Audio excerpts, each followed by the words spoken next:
Onion Head Andrew.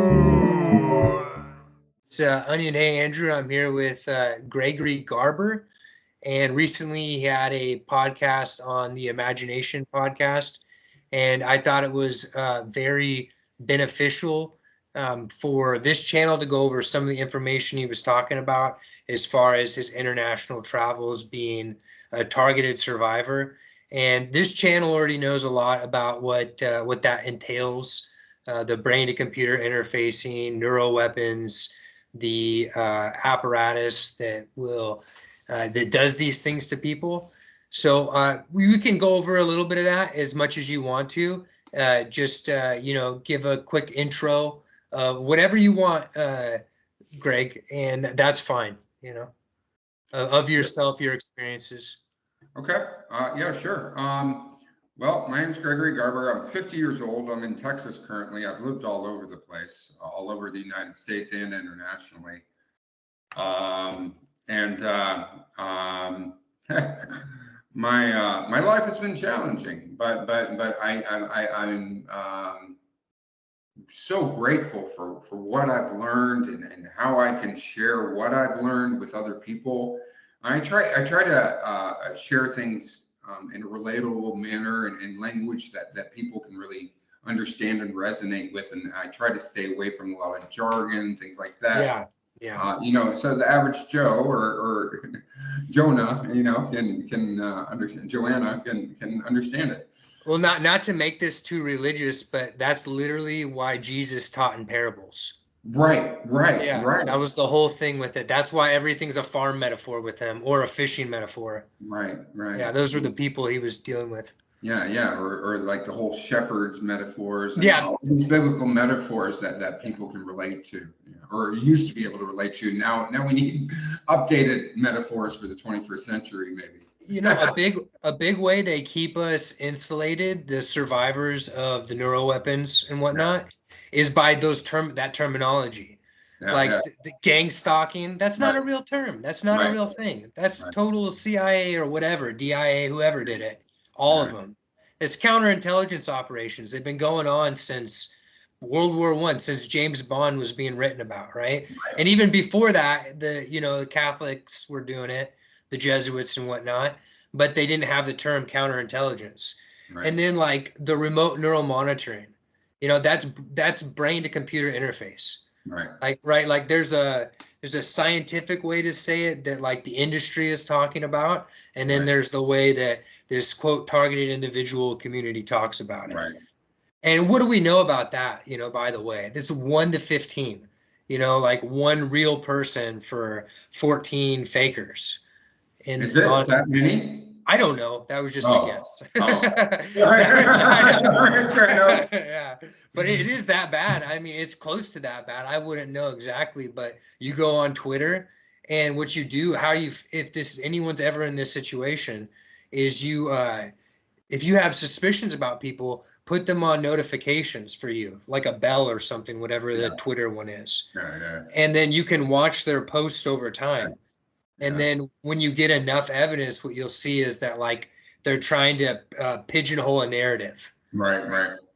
And it's not everyone that does that is a spook though. So just throwing that out there too. Right on. That's good information to know.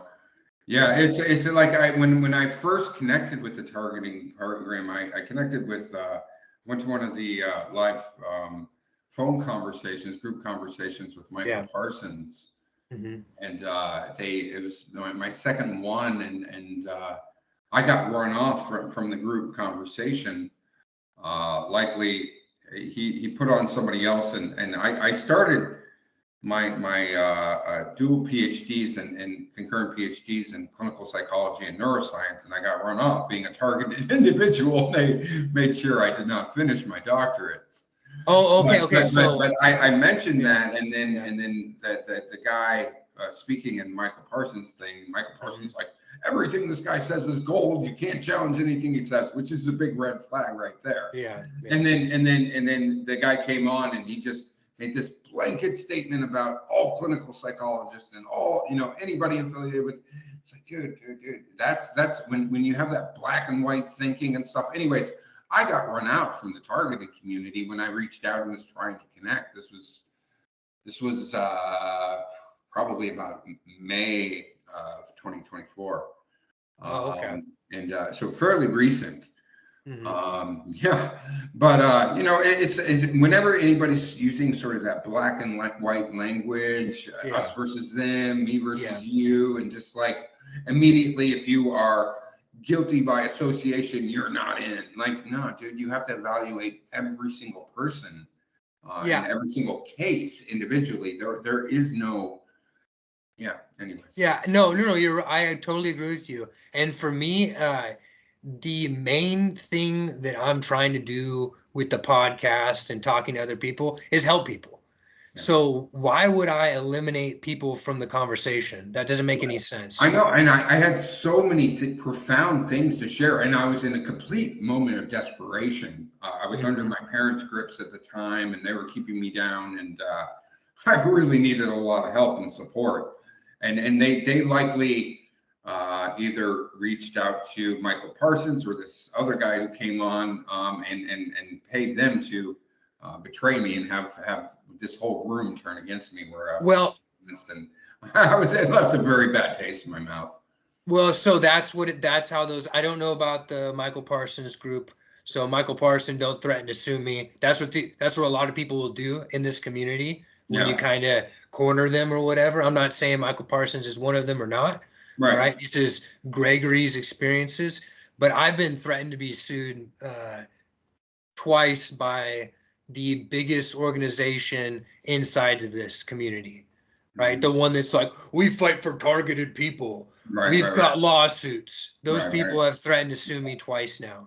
And Wow. I think they're pretty legit about it. You know what I mean? Like Yeah, they're not a legit organization. Just think right. about it. It's like their name is targeted something, but Yeah, yeah. I know what you're talking yeah. about. I won't say Yeah, it. yeah, I know. That's for the podcast though, for the regular people, Right, because right. regular people, they need to understand that like anytime something like this is happening in society, the cover operation is going to be bigger than the actual thing happening. Right. It has to be. And Yeah. back to your experiences, they're going to have all these dragnets. That's what they're called. That's Hmm. the counterintelligence, another counterintelligence technique, right? It's like, what is counterintelligence? It's to supply sometimes to supply false information to your opponent. Hmm. To counter their intelligence, right? Hmm. So basically, it's whatever you can do to counter their ability to learn, right? And that's how the national security laws frame this all up to allow it to happen to people like me and you with Right. the neuro weapons and everything. That's kind of a tangent, but back to your experiences. Those dragnet operations are going to have let's call them sharks Hmm. installed, and they're gonna wait until there's a little blood in the water, and Hmm. then they're gonna go after. So if they see you're desperate, if you're needing people, Right. then Right. they're gonna hit you the hardest and surround Right. you, isolate you. Yeah. Yeah. Well, it worked. It Yeah, worked. that well, so I can talk about one openly now because they're defunct, but Ella Free got me back in 2018. Yeah.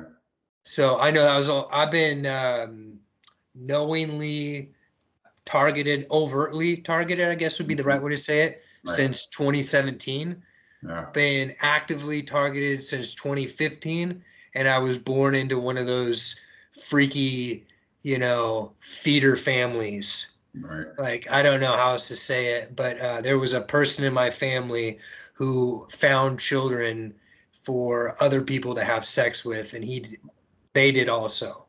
Wow. Yeah, Freemason stuff, Yeah. right? Yeah. Yeah. Yeah, I mean, it is what it is. Yeah. But Yeah. that's how long this has been going on my life since, forever for me.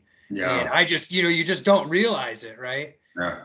And until these people, all these spooks and crap come out into your life and get right next to you. Right, right. Yeah. And you see, like, as I reflect on my life, like I've been targeted my entire life. I was born Yeah. into it, but it wasn't outrageously noticeable, and it didn't cripple me until I was a sophomore in college at Boston University.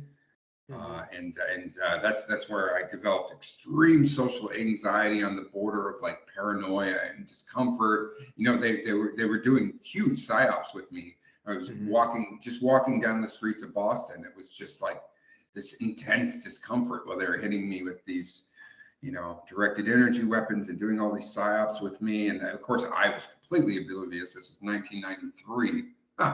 So, and then that's when I started my road. So first of all, sought out a psychiatrist and went down that whole psychopharm crap. Yeah. So when did it be? And that's why you got into neuroscience. That makes perfect sense. Well, no, not really. Excuse me for talking. That's not how I got into neuroscience, but yeah, it's interesting. That's a whole nother. No, please. I'm sorry to assume. Oh, no, you're fine. Actually, I was a I started out as a mechanical engineering student, and then I went to computer engineering, but then my targeting got so bad and my chronic illnesses were so crippling that after 3 successful years of engineering, I had to drop out without a degree. Ended up being a server and working in catering and stuff and barely getting by and paying my bills. And then my parents moved back to Cairo, Egypt, where I went to high school. They were living there, and I went to McLean Hospital, which was Harvard Psychiatric Hospital. It is Harvard Psychiatric Hospital in Belmont, Massachusetts, just north of Boston, which was a total nightmare. I was there for at least 3 months or something, and then I ended up going to this halfway house with just people that were not there with reality, older people, and I was young then. And then, but my parents moved back to Cairo, Egypt, and they're like, well, why don't you come to Egypt and come study Arabic and be around family, get away from this crazy environment where, I could talk about my whole experience with Harvard Psychiatric Hospital forever. I was also a guinea pig at Mass General Hospital. No, I totally believe you. I had a similar type of thing happen to me, but continue. Yeah, so I never finished my engineering degree, and then I studied Arabic for a year and a half intensively while I was in Egypt at the American University in Cairo and a couple other British Council and International Language Institute. Came back to the United States, and I moved to Santa Fe, New Mexico. Lived in Taos, Santa Fe, Albuquerque. Eventually ended up going back to college when I was like 28.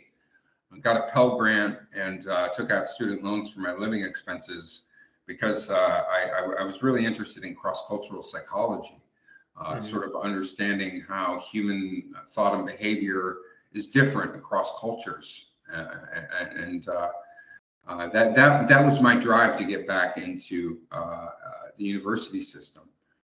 Even though I was like under extreme targeting, but it was interesting. I naturally found ways to cope. Like I would walk around listening to a CD player, and I would have the music headphones on, and the music listening to it on headphones would cancel these directed energy attacks. Okay, so what were your symptoms when you were using the headphones? Way back then, or not? Minimal while I wore them, but when I wasn't wearing them, my brain fog, my fatigue, and my concentration, it just shot, and it was just crippling. What year was that, roughly? When was this? Yeah. This was 2000, and I think I started in 2003, 2004. Okay. And then I graduated in 2005. I did like 3 years at the University of New Mexico and got my degree in psychology and statistics. That's not to understand so much my problems and things like that, but I wanted to understand more systemic things. And I wasn't really interested in clinical psychology of things. And I had no interest at this point in neuroscience.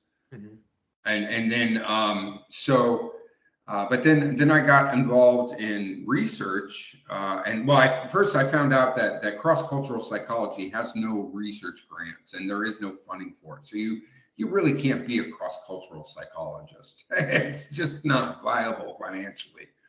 And so I started doing research for 2 professors at the University of New Mexico. One was in cognitive neuroscience, where I did a lot of psycholinguistic type stuff and cognitive-based psychology. And then the other was a clinical psychologist who was a Native American or Alaskan Indian. And he was interested in pupil dilation and correlating that to intelligence and trying to take out racial and ethnic biases from intelligence testing. From there, I got a job at the Veterans Administration Hospital in Albuquerque after I graduated. I graduated summa cum laude, 4.2, and Wow. so between like these headphones, and I was doing yoga, and I was getting tons of exercise and all these other things, and I took. And with my parasitization, I've always had hypersomnia and a crazy sleep schedule. So I took all like afternoon and evening courses, but I ended up graduating with like a 4.2, like just impeccable GPA. But I took a job at the Veterans Administration Hospital as in the cognitive neuroscience lab in psychiatry. And as basically the main research focus was studying sensory processing issues in persons with schizophrenia. I don't know if the irony is lost on certain people. But I can already see a pattern in your life from what you're telling me, is that you are in spook central places. Yeah. Like University of New Mexico, that's spook central. Yeah. That's one of the heaviest. Well, you got Sandia National Labs, you got Los Alamos National Labs, you have the Santa Fe Institute, you have Kirtland Air Force Base. It's spook central. And then this is kind of an assumption on my part, but you can tell me if I'm wrong. Are your parents connected to the U.S. government? Yeah. My dad's definitely CIA. Okay. Cairo, being in Cairo among expats, spook central. Oh, right? Completely. I mean, you have the whole Freemasonry, Egypt connection, and my high school. They love it. They love it. Through 12. It was a big MK Ultra programming school. Cairo American doesn't surprise me. It doesn't surprise me at all. I've heard this story before. And USAID, all these USAID people were really CIA people. Yeah. And then my dad worked in oil and gas and was an executive for a former Standard Oil company. It's one and the same. When they got they're interchangeable. So the Standard Oil companies are CIA fronts, and then the USAID people are CIA fronts, and so that's how those people are always employed. That's how they always get jobs, is through those backdoor connections. Yeah. So you got Cairo, you got University of New Mexico, and then your field of study is spook central too. Right. And then you're doing grants that are in that world too. Right. Typically federal grants or big pharma grants. And what do these families do, right? These I don't want to pigeonhole your family, but CIA families, right? What do? They sacrifice their children because their attachments, and not literally always, sometimes literally, but they own them, right? They're not real people. You're not a real person. Your parents probably, I don't know, maybe they've changed. No, I'm not. Yeah, they own you, right? They'll always own you. And so they sacrifice you to this cause, right? And this cause is this, I've traveled, and that's what I want to get into, is this cause is this one world project, right? Mm-hmm. And you can call it the New World Order, you can call it the Old World, but it's the same thing. It's just a new layer of it that we're seeing today. Right. This brain to computer technology that we're both living through, being experimented, tortured, maimed, and they're trying to kill me. They regularly are trying to kill me because of what I know about breaking it apart and what it is really. There's organic brain chips and then organic semiconductors and physical ones. But anyways, this is a layering, right? And here we are at the final layer of it. And here we are right on the edge of it. We're on the front lines of it.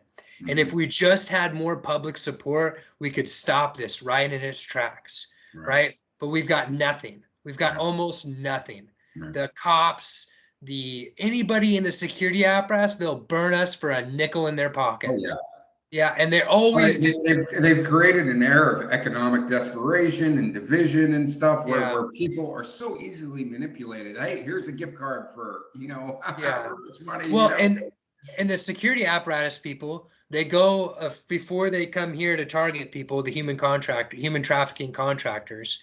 They're overseas and fighting in wars, right? Yeah, Afghanistan, Iraq usually, or there's some CIA cutout that's doing more or less the same thing, right? Torturing, maiming, whatever. USAID, all those USAID, not all of them, a good chunk of them know what's going on. yeah. Yeah, like I don't know, a quarter in my experience, a fifth. We'll get into that in a second. Yeah. But this is the only thing they can do. This is Right. the only, they don't have real skills. They Right. never, and if No. they do, they're real skills, whatever, like plumbing, carpentry, whatever. Like, and those are just trades. There's a lot of other things, obviously, too, right? Like making food, whatever. Right. But all of those things, they don't pay as much as this. And Right. these people feel entitled because Oh, they very entitled. sacrifice. They sacrifice. I sacrificed my 20s. I just heard that from some guy over the weekend that burned me for a nickel in his pocket. I sacrificed my 20s in the Navy. You didn't sacrifice anything. You signed up for it. Right. And Right. in Right. fact, you could have left at any time and got that honorable discharge, Right. or dishonorable, excuse me. Right. And so, and it's not that I do understand there's trauma and mind control in that security apparatus, but what I mean is if we had just 1/50th of the support of the 5 million people working in the security apparatus here in the United States, targeting would be done in 6 months. Right. Right. It would be done. Right. Right. And so why don't they? Money and being part of this club. And when you get to the upper echelons of this club, right? They know what's going on. It's this one world thing. And your family was the vanguard of that. Oh yeah, oh yeah. They. Well, I mean, I was procreated. Well, my dad is not my biological father, which I've recently connected the dots to a couple years ago. But then, so that adds to why he's been my main handler throughout my life. But and was there any sex trafficking in that, if you don't mind me asking? No. Okay, There wasn't. because that's often But, part of this. yeah, there was a lot of well, I was born overseas. Like I was procreated in Chicago, but I was born in Tripoli, Libya, in North Africa, because I firmly believe that when you are issued a birth certificate by the United States State Department overseas, you are basically government property, your federal property, and that they can do whatever they want to you covertly, especially when your parents sign you over at birth. But my dad's not my biological father, but my mother. And is your mom one of those Stepford wives? Does she have NK in her background? She's not actually. She's a dark personality, narcissistic psychopath who's has a lot of spiritual gifts, but she's always she spends all of her energy portraying her image that she is happy and healthy and whole but she's or orchestrating things in the background, little snide remarks and stuff, and she's always tried to work, but she's targeted herself. Has been. Well, that's why I was asking. A lot of and so she's never been able to maintain a career or establish a career. Because it's always her jobs have always been sabotaged to make her always dependent on my dad, and the same things happened to me in my adult life, but no, she's she's quite the woman. They compartmentalize, these women that get that, and that, like, not to call your mom a breeder, but that's how they're viewed or whatever. A lot of the times, I wouldn't know particularly with your mom, but they are given split personality, compartmentalization, the whole thing. Yeah. It's very schizoid. So when I took a job at the Veterans Administration in Albuquerque as a cognitive neuroscientist, as I was saying, spearheaded by a group of psychiatrists. Well, interestingly, I was having problems getting there early in the morning because of all of my chronic infections that were intentional but denied by the medical community. Interestingly, the head of the psychiatry at the Veterans Administration, who was my main boss, the late Dr. Jose Canive, well, my targeting vanished while I was his employee. Yeah. And I was able to excel and thrive and all this stuff. Yeah. It feels great, doesn't it? So this is how I got down sort of the neuroscience avenue. And then he had previous data on some PTSD stuff rather than schizophrenia. That I found out later that the data set had been intentionally sabotaged because they didn't want this data published on PTSD that has profound implications. But he assigned this, well, there were three of us that had bachelor's degrees at this point. He's like, would anybody like this to take on this project? I was like, yeah, sounds great. And I get it. And then I find all this data that's been manipulated and intentionally sabotaged. Well, that data has made my life very difficult because I have Asperger's and stuff. And I notice the patterns, and I noticed, because if I just run the statistics, there'd be like, okay, there's nothing there. But I looked at the data and I was like, there are clear patterns right in this data. And then so I went back and got the original files from the data that was collected years before, and then corrected all the data errors that were intentional. And I was like, my God, there's fantastic stuff here. And then I shared the data to the other senior researchers that we were affiliated with. And that day that I was sharing it, I'd done this entire literature review on other significant related research in EEG, measuring the cortical activity on top of the scalp and things like that. We were largely an MEG, magnetoencephalography lab, which measures cortical electrical impulses underneath the scalp using superconductors.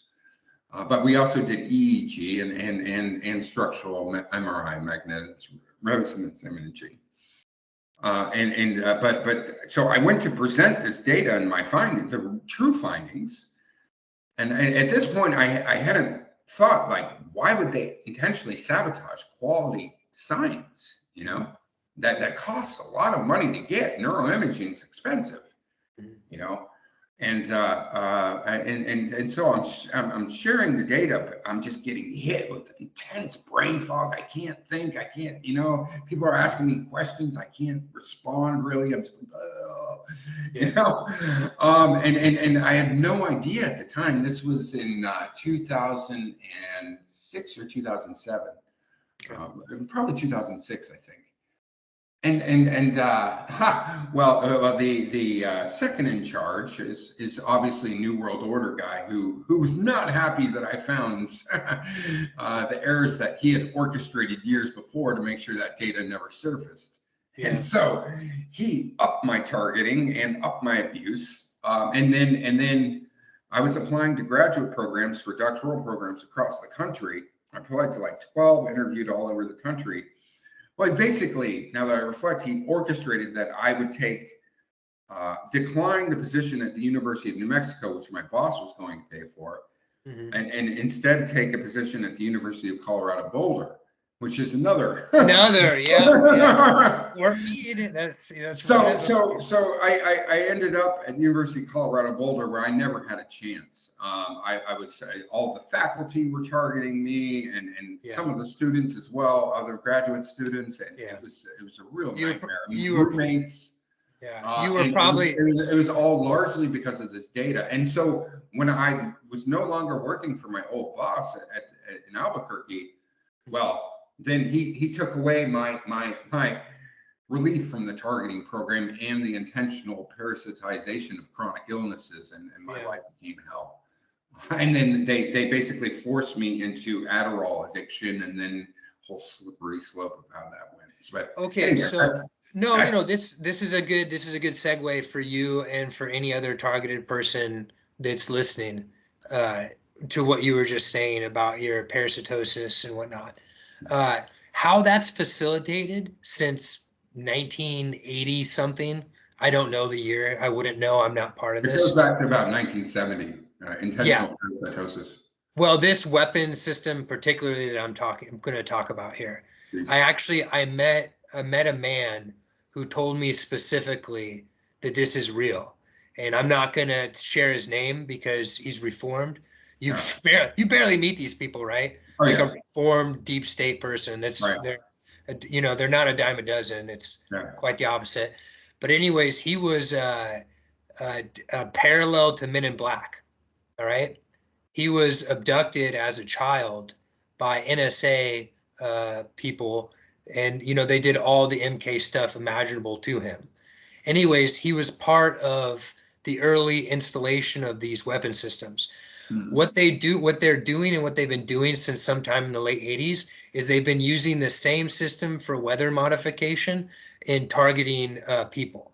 So what I mean by that is they're releasing very small particulate, sometimes nano, sometimes a little bit bigger than that, heavy metals into people's airways. You're breathing those airways. That allows for the parasitosis. So at that point, then they put they put whatever in whatever, break into your house, put it into your food. Yeah. Sometimes they or in your shampoo or your soap or your aerolyze it to your ducts. They'll use your. Oh yeah. They love my ducts. Yeah, they'll do that. They'll do anything they can. But when your body is in an acidic state, that's what parasites prefer, right? Yeah. So if you can stay in an alkaline state, which you were talking about earlier in your life from 92 to 2005, more or less, that you were managing all of these symptoms by just lots of good habits. What you were doing is you were alkalinizing yourself. Another way to say that is you were providing your body with negative ions, right? And these negative ions were not enabling the acidic environment that the parasites need to thrive in. Yeah. So there's always this progression of tactics. It's only been, well, not always, but for a very long time. It's only been in the last, I don't know, 20 something years that the directed energy weapons have reached this level of capacity. So now the directed energy weapons are another layer on top of all this. And I know the directed energy weapons go back to the 60s and 50s. They go back to the Nazis, Operation Paperclip, right? Right. Literally look up a lot of these Mengele experiments and stuff. Well, go back to Nikola Tesla, the death ray. And he was weaponizing, he was talking about weaponized scalar technology, which we can get into in a second, what scalar is. It's longitudinal waves, which I've covered on the channel if you want to go back on my channel. But either way, what these directed energy weapons are doing is they're another layer.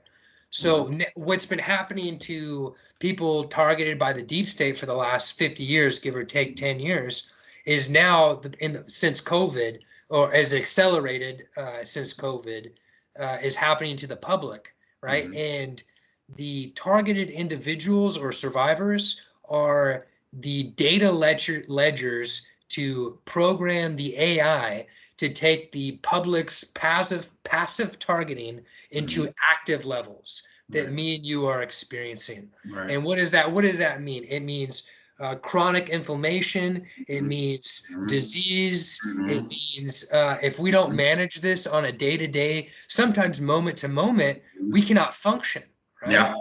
Yeah. So how we get in that in a second, but Tesla actually, these dielectric energies, the longitudinal waves, utilized correctly, demagnetize the body.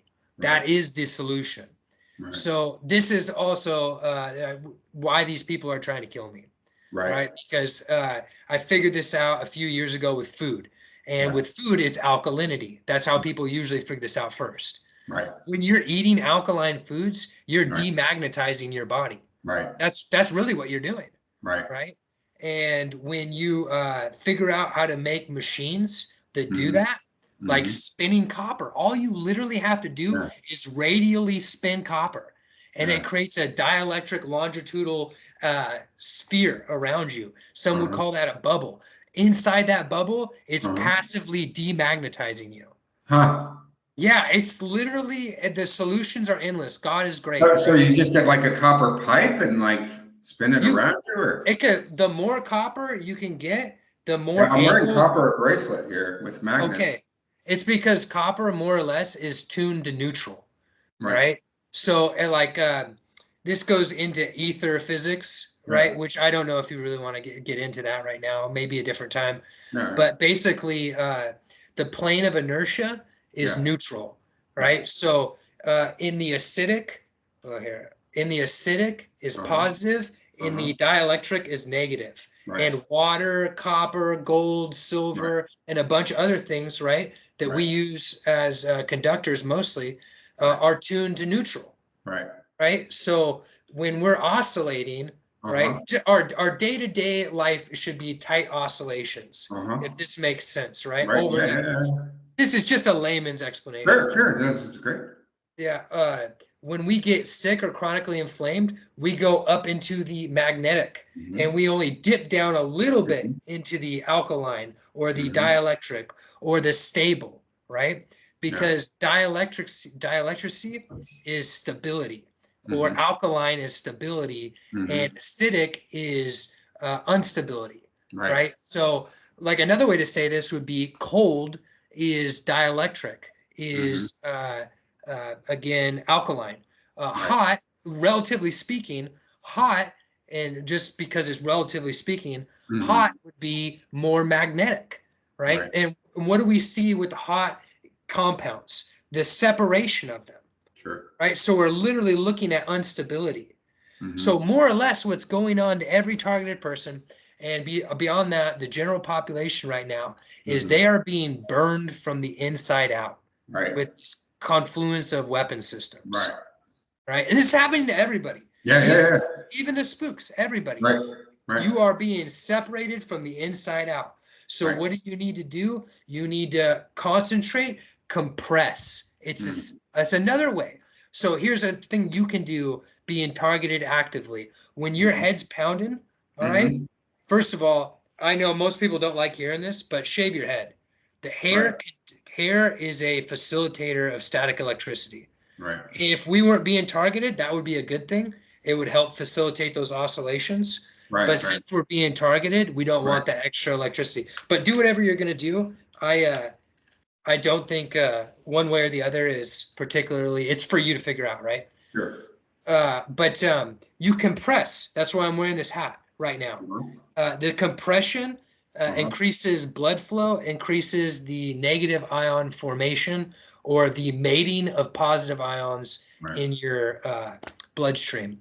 And so pretty much always, as an actively targeted person, we're breathing in particulate.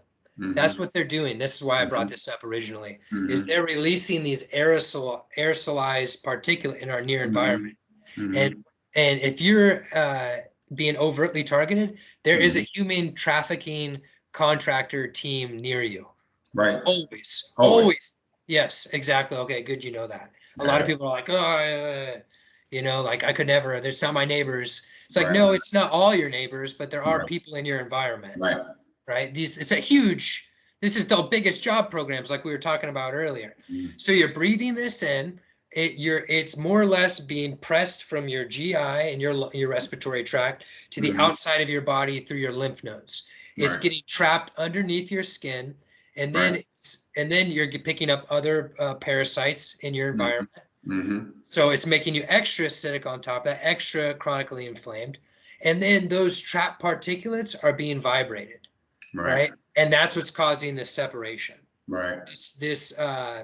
This real runaway effect of chronic inflammation. You look at all these celebrities, right, that have been dying since COVID started, right? They are now experiencing what targeted people have been experiencing. And it's a little more rapid for them, but I think being made a show of. So, I know I just said a lot. Sorry for. No. That was fantastic. I'm with you in all that. I do want to say I avoid wearing hats actually because of my extreme parasitosis. Because I was diagnosed with delusional parasitosis, so they've constantly flooded me since 2019, nonstop with parasites, and I only by the grace of God am I alive today. Because my parasite loads me. Well, shaving. But when they're on, when they get under your hat, or they get into your shoes and into your socks, and it's really awful. And so I like to wear sandals and not have a hat on, so I can just jump in the shower, jump in the tub. Well, I totally understand that. The more you shave your hair, the more you can facilitate your lymph drainage and sweat. And sweat is actually the best barrier for parasites on or near the skin. Right. So Which explains why those people with inflammation sweat more and yeah, yeah, yeah. yeah. Huh. So, okay, so just to change, I thought that might be helpful for you or whatever. Yeah, really helpful. Thank you. Oh, well, you're welcome. Thank you. I just said it for myself. I'm sorry. I'm sorry. I'm not. It's, Well, you were reading my mind.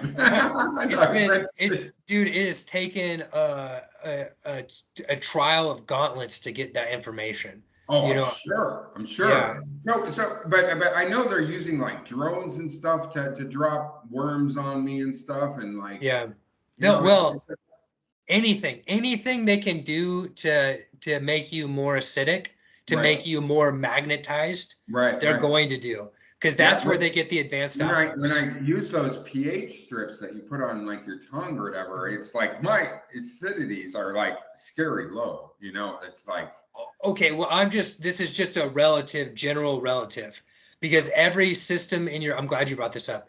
Every system in your body has a different balance, oh, thank right? you. Yeah, Yeah.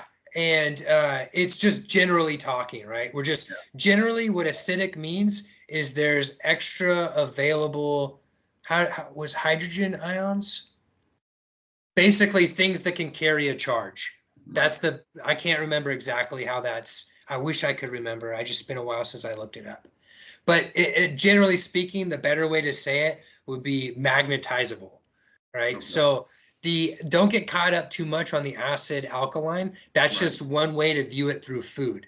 When right, we breathe these heavy metals, right, most of them are alkali heavy right, metals, just right. like what's like lithium, like Yeah, things that are in a battery, right? yeah. And guess what? That's the same. Lovely Like I was aluminum. Yeah. what are those called? Not transistor metals, but I forget right now.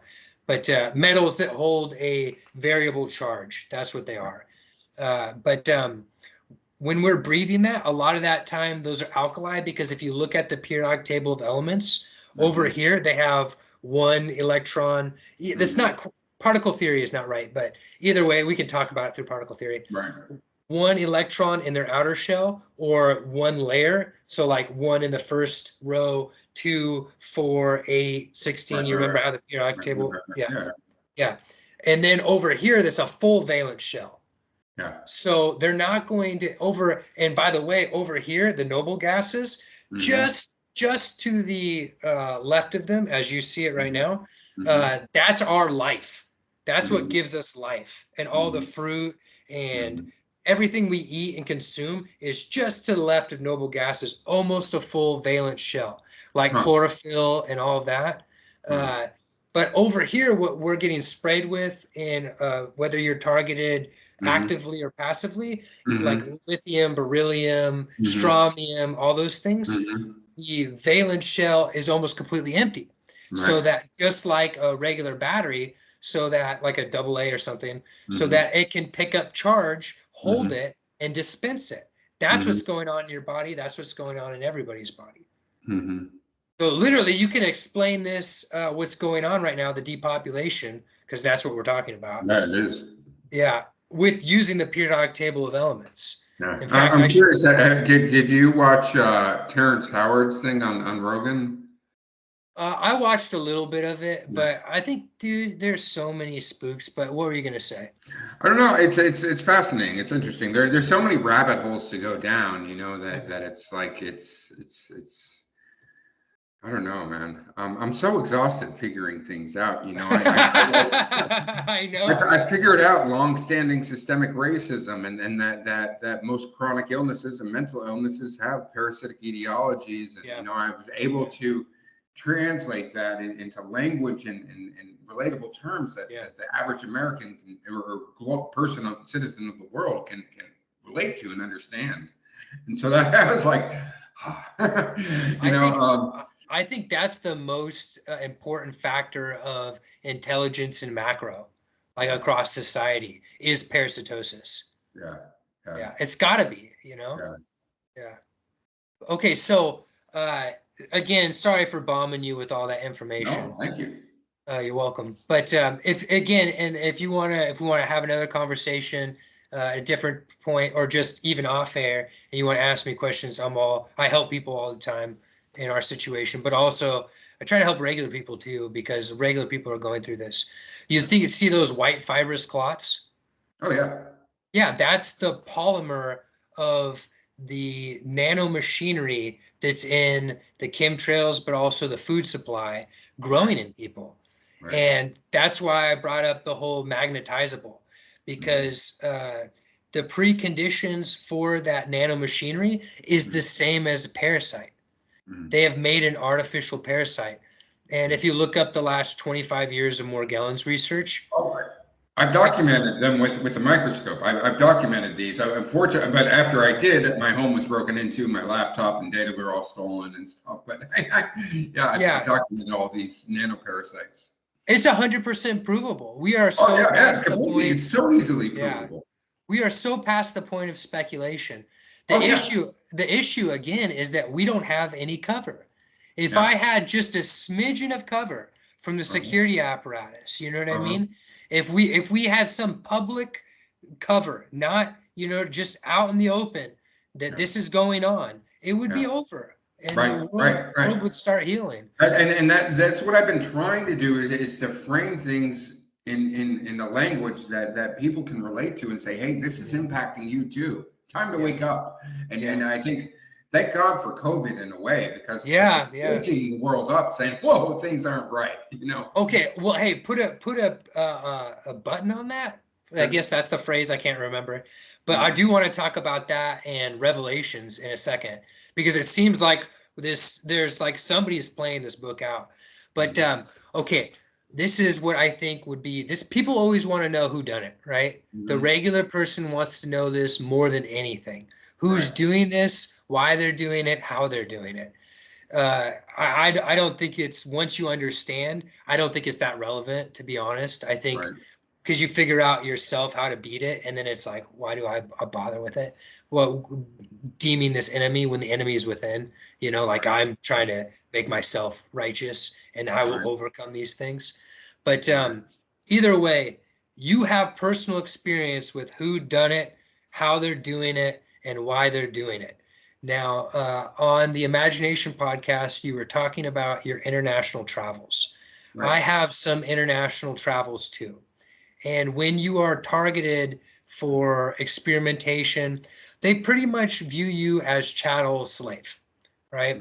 That they own you. And even though they're not physically confining you, they're going to try to as much as possible.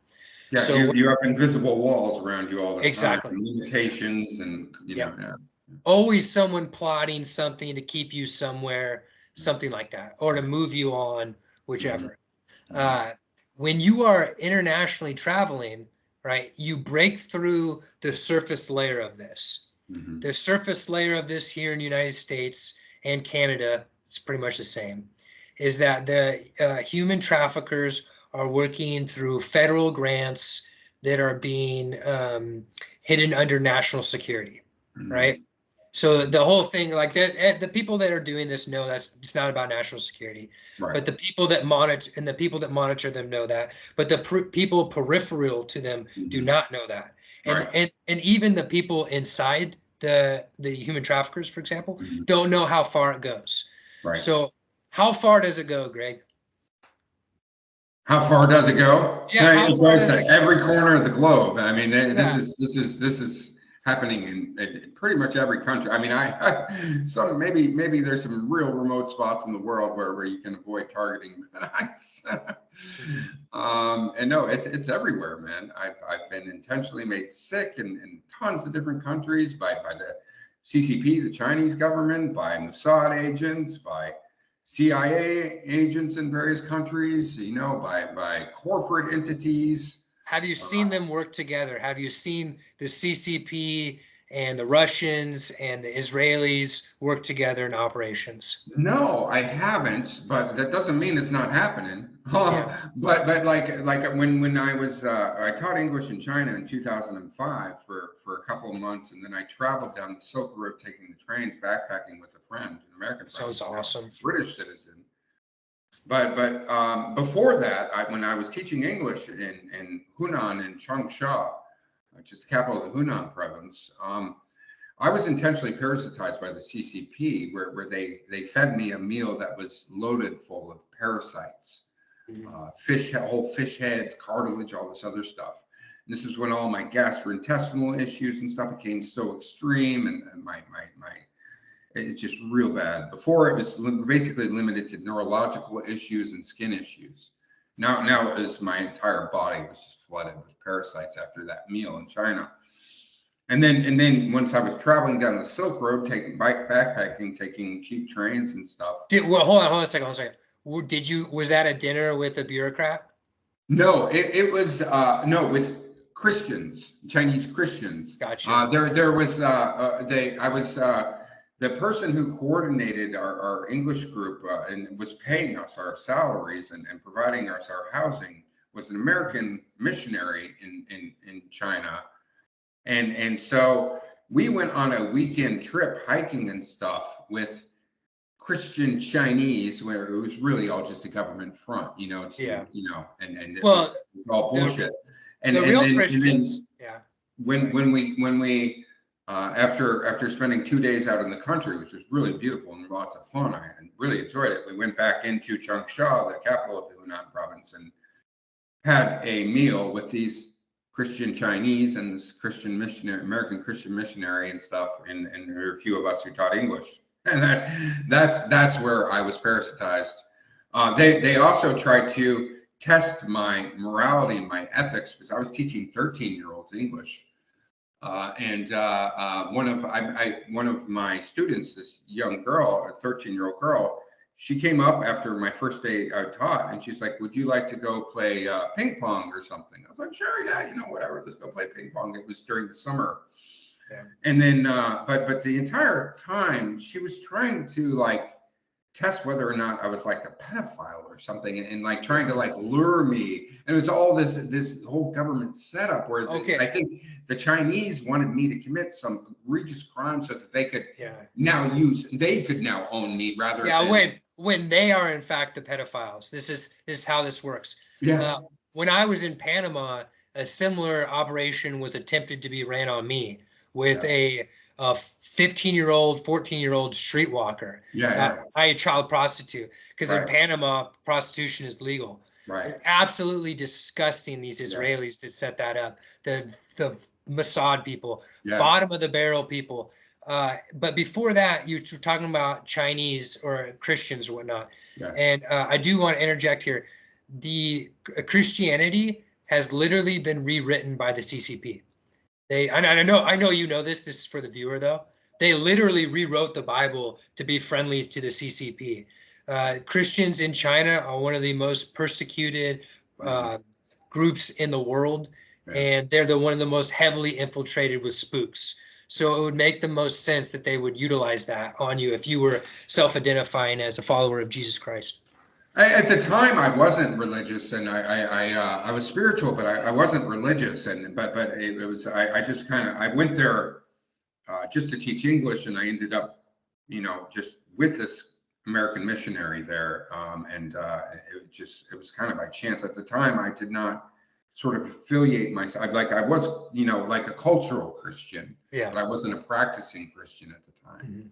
But it's really interesting, and then what China's done with their Uyghur minority with Islam and the genocide that they're committing in Xinjiang province, and how they're obliterating that entire ethnic group is a million. People. China. This is the way I see it. Pure evil. Okay. Oh, they're pure evil. The CCP, not Chinese people. The CCP is pure freaking evil. They are. I ran into them here in Portland, Oregon, Vancouver, Washington area, and the dual national Israeli FBI people are bringing them in here secretly. So they're running operations here. That's another reason they're trying to kill me. They ran operations on me for like 2 months from the shadows, expecting I wouldn't see them. But I already dealt with them in Bolivia. They're running, the CCP is running the cocaine trade out of southern Bolivia. And they're running they're providing all the precursors for fentanyl for the Mexican cartels as well. Well, that's mostly being, so this is the organization that I saw it was in well, let's stay on the China thing. In China, it was the CCP was running the southern part of Bolivia, and the Americans a little bit too, but mostly the CCP because America and Bolivia don't have good relations, and because the forced rebellions or whatever, the US aid stuff. Right. But there was some deep staters hidden in the works there. Israelis were managing them. So the CCP were like the mid management down. The Bolivians were the street level. Yeah. Israelis were calling the shots. Yeah.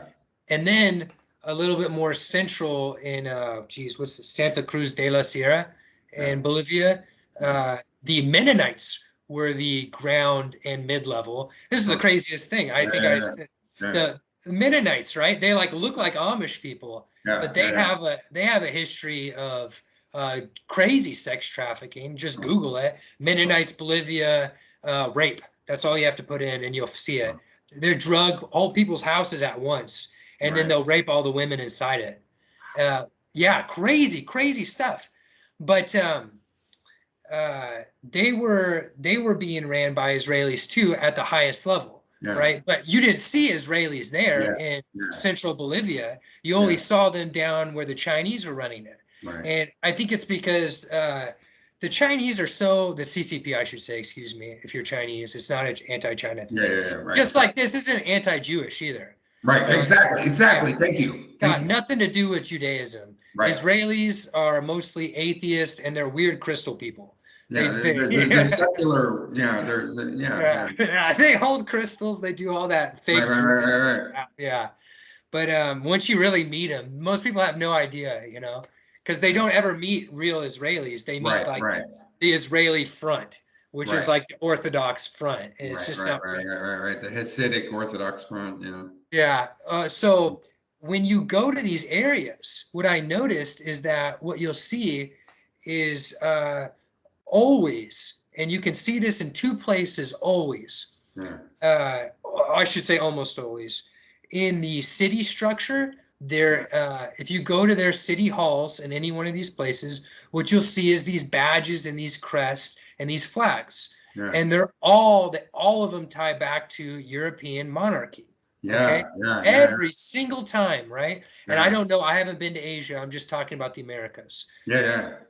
Every single time you go to the cemeteries, you go to the oldest, fanciest cemetery in the or burial site, and usually mausoleums, and usually you'll see the same crest or very similar crest.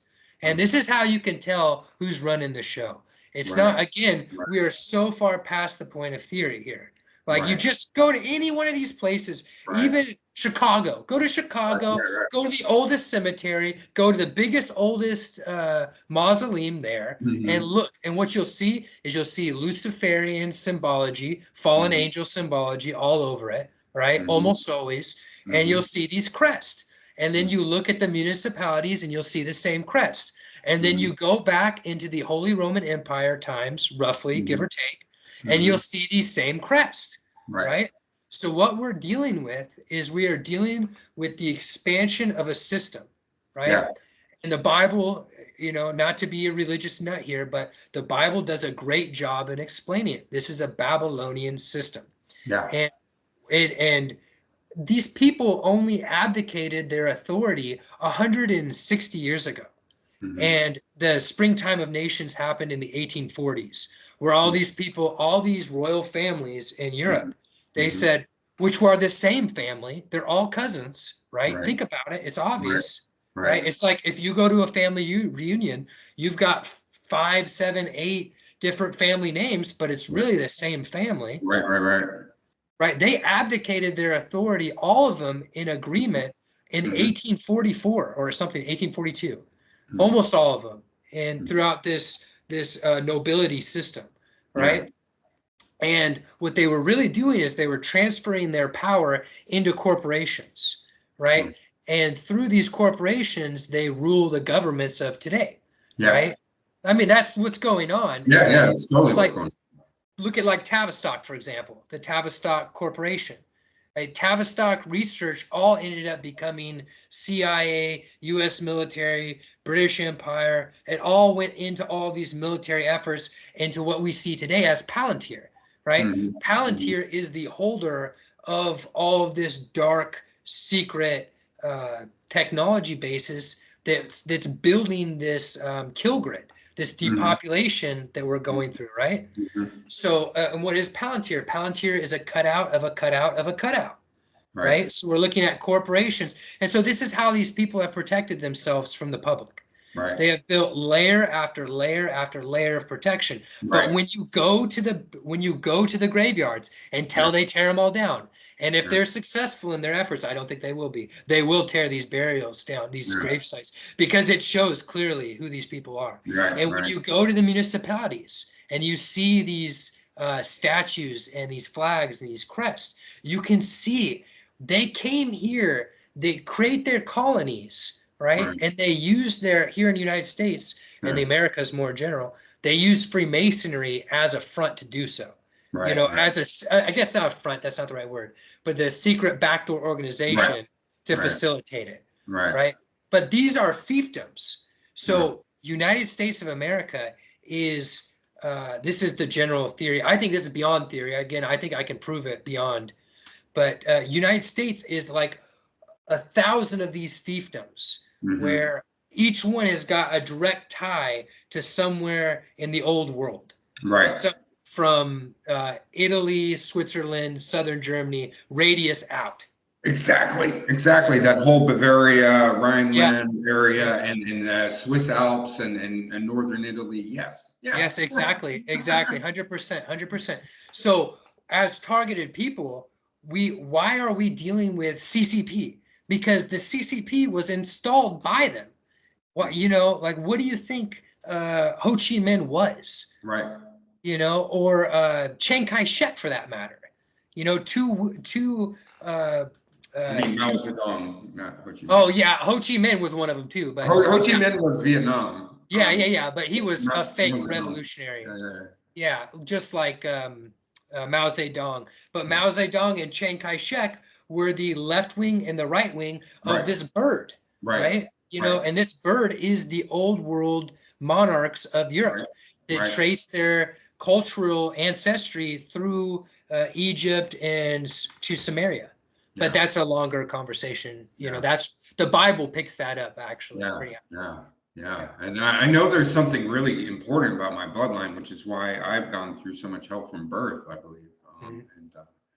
But yeah, it's a lot of stuff I'd really like to know. I mean, I didn't have my full awakening until about a year and a half ago. So I'm still learning a lot about all this stuff, and Well, I've been flooded with targeting and parasites so much that's dominated most of my time, rather than understanding the history and the family lines and yeah, well, I only got into it after I traveled. When I went to, and then we'll go over more of your travels. But sure. I went to Mexico, Costa Rica, Yeah. Panama, Nicaragua, Bolivia, and Brazil. Yeah. And I was looking for freedom, right? Because Uh-huh. I've been hit really hard since 2017. People have been trying to kill me since 2021, Yeah. give or take a little bit. Yeah. And Mexico, it was dual national. It was Mexican Americans that were running the targeting and Israelis. They Uh-huh. tried to throw me off a hostel off the fourth floor of it. Uh, After that, I went to Costa Rica. Uh-huh. I I was heavily targeted by the Costa Ricans until I broke through their grid by just getting on a random bus one day. I ended up on a peninsula um, with a small town on it called Santa Teresa by accident. Mhm. Santa Teresa is the vacation spot for Israelis in the this hemisphere, Mhm. in the Americas. Right. Santa Teresa, Costa Rica. You Right. knew that? No, no, I didn't know that. I've been to Costa Rica once, but I did not know that. But I believe it. There was literally, I went there New Year's by accident, Hmm. literally by accident, got on the wrong Hmm. bus. There was literally probably 2,000, 3,000 Israelis there that night, Yeah. something like that. They came up to my face. They told me all sorts of things Right. that night about how they believed they were fulfilling the 7-year prophecy of Daniel, how they believed, this is different people, they believed that they had the right to do what they wanted to children that weren't of Jewish, Zionist ethnicities, right? Because it's not just Jewish; it has to be a certain sect of like the Ashkenazi. Not that all Ashkenazi are bad. Most Ashkenazi have no idea this is going on. So this is not against Ashkenazi, but that's what they were claiming, more or less. Satanic people, or Luciferian, I should say, emblems on their arm of children being burned alive, tattoos, being burned alive, and bells, worship a ball, that type of thing. This all happened that night. Anyways, after that, I mean, I could go on and on about that. After that, Panama, Israeli and U.S. military ran Panama, and then Nicaragua was in between. Nicaragua, the Sandinistas run. They do have secret society and all that stuff, ties to the old world, but it's way, way less, right? And so for 3 months in Nicaragua, I lived on an island in Lake Nicaragua, big lake. It's like a sea. And I was pretty safe for the most part. It wasn't until the Israelis came and bought all the city officials in Grenada, Nicaragua. That's when my luck ran out there. I had to leave like overnight. It was like that Rush song, Fly By Night. Fly by night away from here. It's so disgusting how easily people can be bought to do evil. You know, well, it will really break your heart. You know, it really will when you see it. I got a lot of friends there still. And then Bolivia, that's when I ran into the Chinese.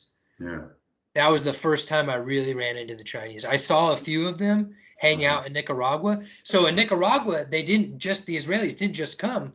The whole USAID team came. There was like 200 that came on buses about 2.5 months in. So like something like that.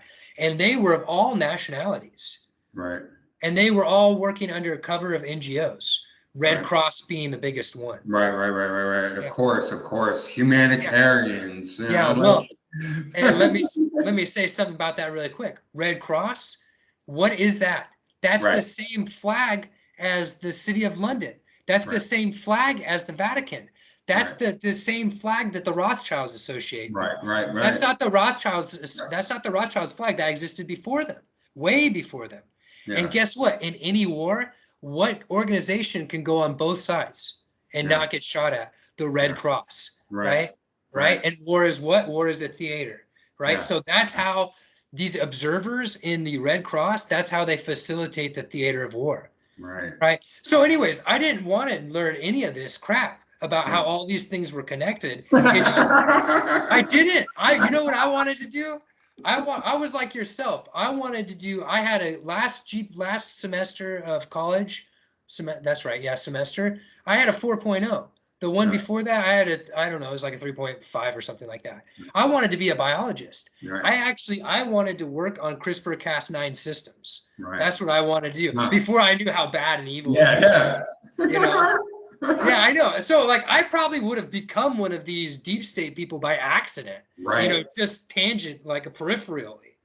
And instead, my life got thrown this. And now I'm like devoting all my intelligence to this. I hate it, to be honest. I hate it. I'm doing it because I know I have to. You know, who else is going to do it? But You can't. You got to figure it out yourself. I didn't want to be like deep state's controlling the world, New World Order guy. You know what I mean?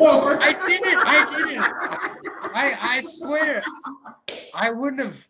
I was like, the farthest I would go was Bush was the evilest guy. Obama's not that better. 9/11's fake, or was like not fake. Real people died, but you know, it was orchestrated. That's the farthest I would have gone with any of this. Yeah. But instead, now it's like, geez, you want to talk about freaking demons? I'm right there, man, because this, like, clearly there is an ulterior agenda to all this stuff because it's anti-human. It is. And it's like the people running the shots are playing their own hand against themselves.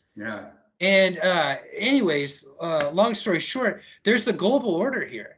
And these security apparatus people here that are taking the paycheck It's Yeah. like you guys are like shooting yourself in the foot so rapidly now. There's no time delay now.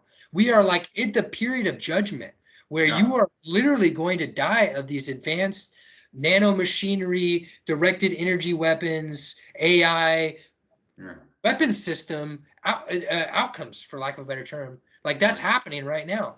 Right. Anyways, sorry for rambling, but No, no, that's fantastic. right. I love that whole. I never wanted to be this whole deep state, I didn't controlling the though. world. I don't. Me neither. Me neither. I was a wildland firefighter who was going to school in my off time so that I could be a wildlife biologist slash work on those Right. CRISPR-Cas9 systems. I wanted to do both. I Yeah, just wanted to be an engineer and a scientist and like yeah, and like be able to help people. yeah. That's That's all I exactly what I wanted. was thinking. Like, be a steward of natural environment and then see if we can't genetically modify some things to help nature. Yeah. And Yeah. I know now that's wrong, right? Right. Because I Right. know Right. now like Right. Tesla's theory of physics, and that will just blow your mind when you really understand it.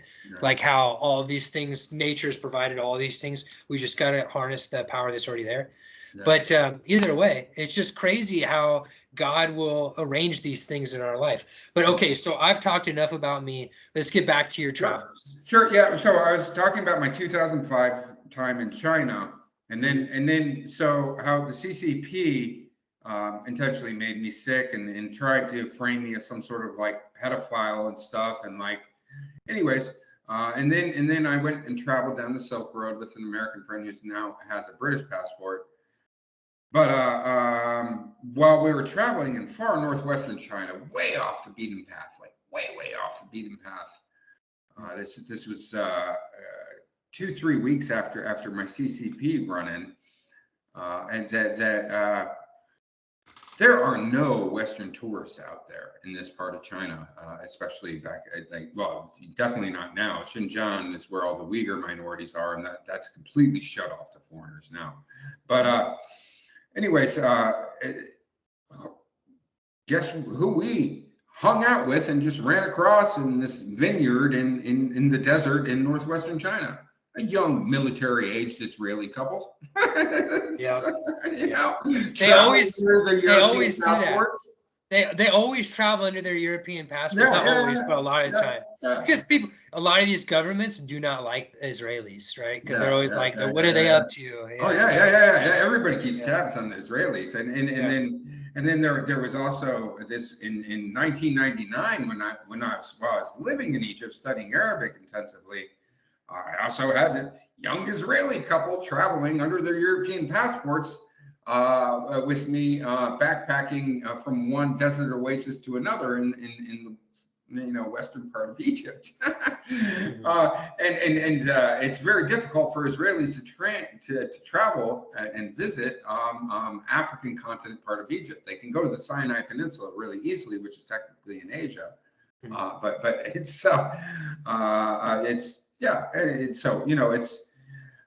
it's just really interesting that I've had all these Mossad run-ins, which I talked about in the follow-up interview with Emma on the imagination, Which is what I caught. a few days ago. Yeah, I did a first one about almost a few weeks ago. That's got about I think about 95,000 views now. It's pretty incredible. Really? Wow. Yeah. Great job. And that's only the views that Rumble is actually acknowledging and admitting to, because I know with like shadow bans and stuff, like that the numbers that you see won't necessarily line up with the numbers that I see and what Rumble's seeing or Google's seeing or the government's seeing. It's very easy to code things to make certain groups see certain numbers and certain comments and so. On YouTube, they're always deleting my comments. Yeah. And I mean, I've been shadow banned left and right, and I know that a lot of my social media has gone viral, but with the feedback I've been getting indirectly, but I haven't got any direct acknowledgement for it at this point. Well, you should create, and not to get too far off topic here, but you could create, not should, but you could create some sort of channel as a repository for your own, just to help you I wouldn't say build a case, but to shore your claims, Right. right? Because, and this is why I had you on, because I've made these claims about Israelis and all this stuff that we're talking about right now before, and hearing this from another testimony, right, it does validate me to some Yeah. level, Yeah. right? So it's like, now it's like, are we both the same sort of crazy, you Right. know? Right. Like, yeah, come on, Yeah, but exactly, exactly, it's, I exactly. don't think, I Yeah, don't and think anybody neither believes of that. us were looking for this to go down these rabbit holes and Yeah. to get, it's Yeah, like, and we weren't looking for Israelis to follow us around. no, no. You know, I know that's the last thing, you know.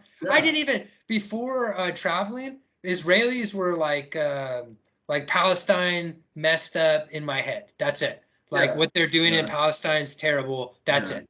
You know yeah, what I mean? yeah, And that was literally it. yeah, And, and then I traveled. I'm like, they're freaking modern day Nazis. yeah, they They are. believe they believe they're nonsense. Yeah, They, yeah, yeah, they, yeah. They totally, yeah. they've drunk the Kool-Aid all the way. CCP too, though. CCP is almost on the same level. Oh yeah, Almost. yeah, yeah, Yeah. and the fentanyl crisis and all these issues in the United States are being orchestrated by both the CCP and right-wing Zionism, Yeah. uh, Yeah. Yeah. the Mossad and the IDF and stuff, and it's Yeah. all working with these elite families in Europe and stuff. Yeah. It's WEF. It's all Now, did you incestual. ever? Yeah, it goes back to the before the formation of CCP or Israel. Right, right, exactly. Both of those are new. Way Yeah. before. Yeah, Yeah. those are both post World War II. And they're both constructions for this purpose. Right, They're right. To yeah. push the world agenda, the global Yeah, agenda. Yeah, to create this dialectic, yeah, right? yeah, yeah. Yes. Yeah, they think they're in charge, but they're like tools of the machine. Yeah, they are so far down. Yeah, Now, yeah. have you met any of the millionaire, billionaire types? Uh, well, kinda. Yeah, I mean, like I went to high school with a lot of really influential people and children of influential people in the corporate level or the government levels and stuff. But I was going to talk about one thing. Oh, go Is sort ahead. of like this whole German Nazi sort of thing. Well, That the chosen. They believe they're chosen, is what I right, meant by that. Yeah, right, right. yeah. That. Well, I'm not talking about the Israelis. I'm talking about the actual Germany and Switzerland. Mhm. When first of all, when I was born in Tripoli, Libya, I was born at the oil company clinic. And the doctor was an older German doctor. So I was born in 1974, and this guy must have been in his 70s. So he was a Nazi doctor, scientist. He was professor something. I forget what his name was. Is what he was known by. So he was running Nazi experiments, and I was likely born with a twin. I had deformed toes and curled feet as a baby, suggesting a really tight womb and stuff. And so we were probably separated at birth, and to run experiments on twin studies. And my parents probably signed us up for it. That would make Actually, a I lot of wasn't supposed to sense. be born. Yeah. My mother was going to have an abortion, and I think the only reason why she didn't is because she sold me and my likely twin into government experimental programs. And so then when I lived in Libya for 3 years, I don't remember it at all, and to the age of 3. But my parents would drop us off at Kinderheims in Switzerland, which were orphanages in Switzerland that have a really dark history, that are run by Catholic nuns and stuff. There's a lot of ritual abuse, a lot of slavery, and it's a real dark part of Swiss history. But I have a Swiss friend, and she's like, my God, why would foreigners drop their children off at this dark part of Swiss history of like these Kinderheims, where there's probably tons of ritual abuse and stuff. So there's something really important about this Alpine region in my life. But then interestingly, when I went back to Egypt the second time to study Arabic, I was studying at the American University in Cairo.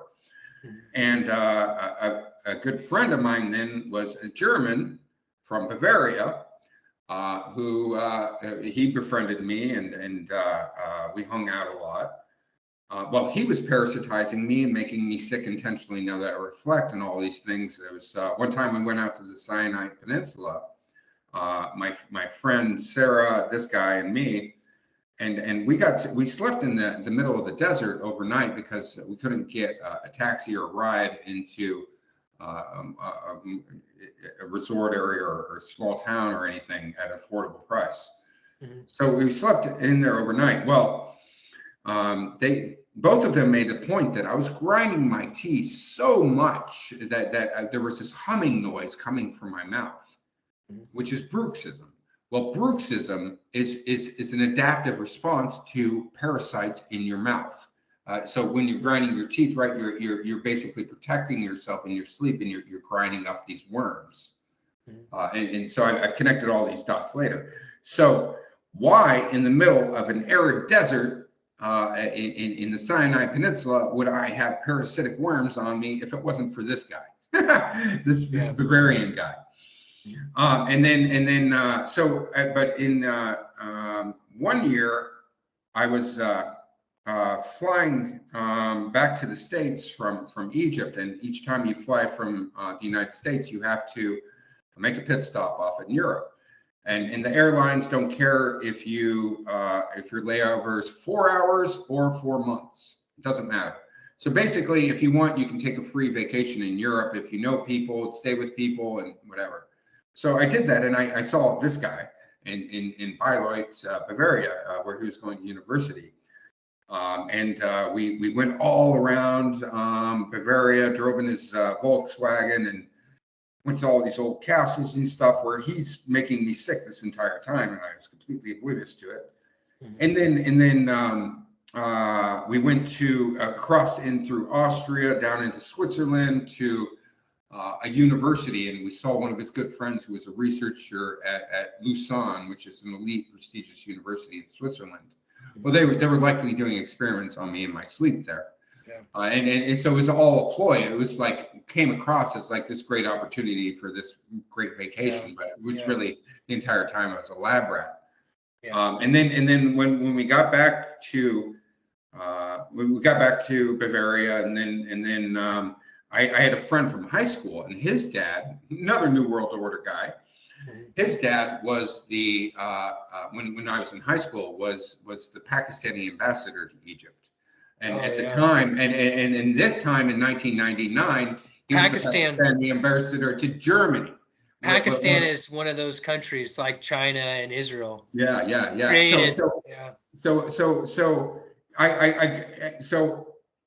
My German friend drops me off in Frankfurt, which is just north of Bavaria, where the Lufthansa's main hub is and stuff for flying and stuff, to meet up with my Pakistani friend who's visiting his father, who's the ambassador in Bonn, Germany at the time. And so it was like a handoff from one handler to another. Yeah. And my German friend goes, as he drops me off, he's like, "Well, it was nice knowing you. I'm really horrible at keeping in touch with people." And we were like close. Yeah. It's like, never going to talk to you ever again. Adios, guy. Yeah. Like he had done his job and he was done with me. He had used me. Yeah. Well, a lot of these people feel put up to do things like that too from their family. You know, no, he's all these people that have abused me and made me a lab rat have all been rewarded, be it roommates and things. Yeah. It's not just international. It's tons of people in the United States where they are very successful businessmen who've been rewarded in my abuse. Well, I do think I know. Same here. I'm sorry. I don't know that I know, but I've heard similar stories where I should have said, but I think Judgment Day is coming. Just with this nano machinery, just that alone. Yeah. I mean, these people are just totally ingesting all of this stuff, not regulating their bodies whatsoever, and clots are forming all over. And honestly, if it was my way, I would rather their ignorance be lifted and we rise through this, right? Then all these people go to the chopping block. Yeah. But it seems to me that the people that have been rewarded the most from the system are the first ones dying, right? Or close to the first. Like, look at these celebrities, for example. You know? Oh, the Pope. Yeah. Well, they say this is the last Pope. That's what they say. That's what they say. Yeah, this the prophecy or whatever that this is all coming to a head. There was a Rothschild in the LA area who recently died a couple months ago. Yeah. Well, I'm also hearing from inside sources that, I mean, you could look these sources up too, that World Economic Forums members aren't showing up. Really? And yeah, and I those don't are blame the, them. well, those are the peripheral family, Yeah. the royals just way off, Yeah. right? And Yeah. it's like if they're not showing up, it makes sense because Yeah. they're getting sick, number one. Yeah.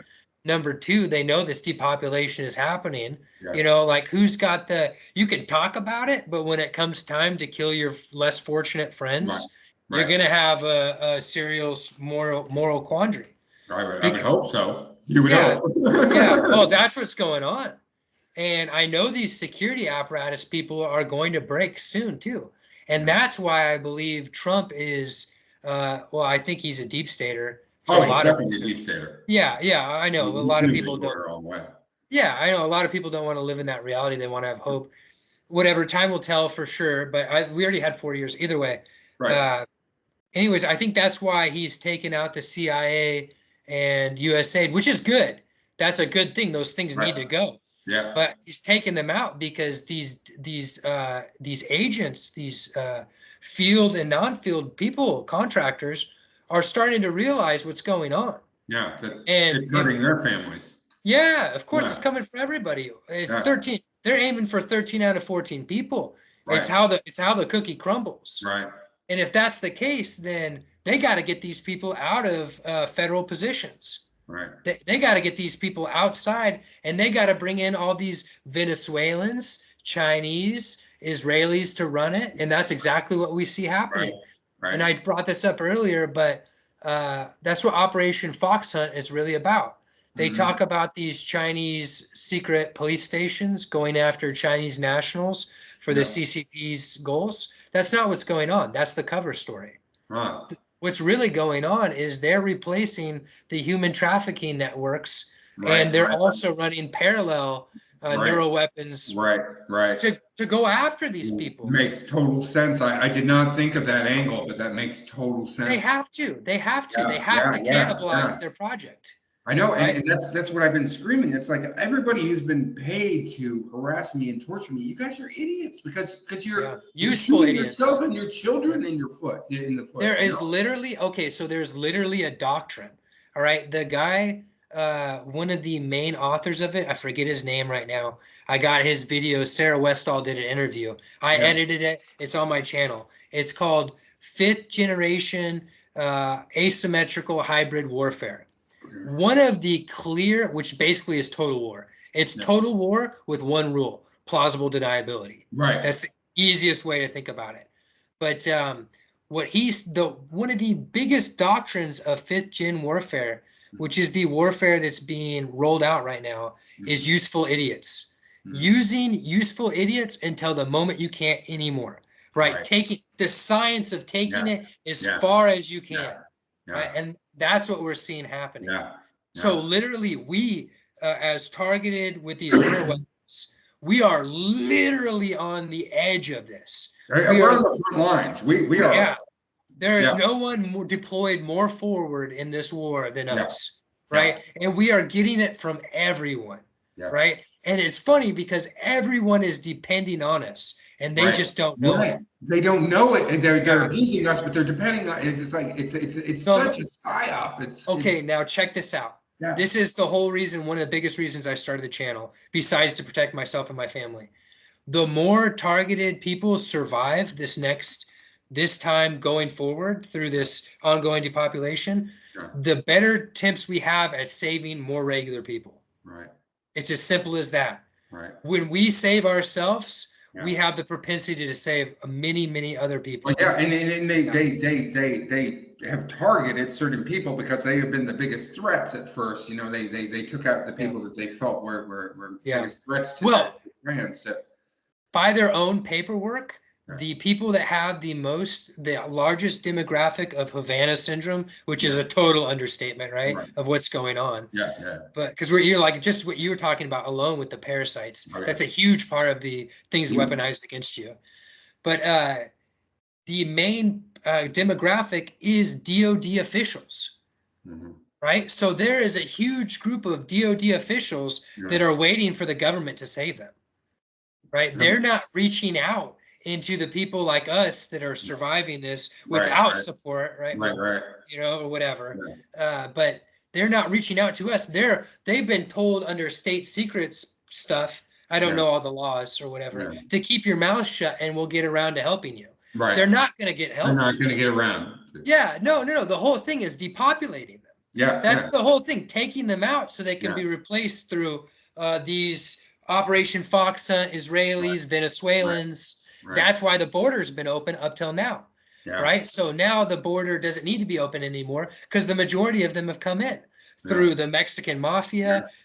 All these things, they're all dual purpose, right? It's all been coordinated and planned, and everybody's like, "Oh, Trump's the savior because he's closing the border." No, it was a premeditated thing that Trump was in on, guys. It's like it's real easy to solve problems when they were fabricated problems, and you have the blueprint. So look at Venezuela. Venezuela is a prime example of the plan, how long this plan has been orchestrated. Venezuela, 2002, richest country in South America. Right. Richer than Brazil per capita. Right. I don't know if that's actually true because, the per capita GDP stuff's all messed up always. Yeah. Right. But now one of the poorest countries in the world. Yeah. With their hyperinflation and their corrupt government, and it's a nightmare. Syria, one of the most stable countries in the Middle East for the longest period up till 2010. Right. Same thing. Now, freaking Libya. Same thing. I went to Syria in 1999. It was a great time. It was a lot. The total law and order, and everybody was smiling and happy. And now I've heard a lot of great things about Syria, just like I heard a lot of great things about Libya pre-invasion of both. Right. Okay, so we've seen the same model in the Americas that we're seeing in Europe. You destabilize these countries, you make these people desperate, you make intelligence operatives out of 18-year-olds that just want to eat food. Right. And then you flood them into these foreign countries like Italy, Germany, the Scandinavian countries, United States, Canada, right? Even Mexico to some extent. But that's where these Venezuelans are going. Yeah. Right. So when I talk about these you've heard a lot of talk about these Venezuelan gangs, right? Yes, they're 100% being organized in this Chinese, Israeli, dual national FBI agents are doing this. In this parallel system. Yeah, and Colorado's, Denver area is a real nightmare for all of this too. Oh yeah, NSA and U.S. military, and they're all involved. DIA. Oh yeah, it's DHS. It's all. Yeah. They're all right in it. So look at this is again. Well, not you look at, but the audience look at this. That me and Greg have personal experience seeing these apparatuses work in foreign countries going after us. Yeah. So this is not just some wild speculation. I saw this in Bolivia. I saw this in Panama, so forth. Yeah. I see it here now. I'm seeing these same or similar groups operating in the same way, literally the same playbook here, United States, right now, today, in the greater Portland, Oregon area. Yeah. And so to go back to the story, and when I was visiting Bavaria and stuff, so I go to Frankfurt, and my German friend has that really weird, like, adios, never going to talk to you ever again. I'm really horrible at keeping in touch. I'll never say hi to you ever again. And then I get passed off to my Pakistani friend, so in Frankfurt, and then he takes us down to all these. We're walking around like that slummy brothels in the middle of the day of Frankfurt and stuff. I'm like, dude, why are we walking around here? It's like they're always just sort of like orchestrating, and they're trying to normalize. The sex, seediest, nastiest things into your brain. So you say, hey, this ain't so bad.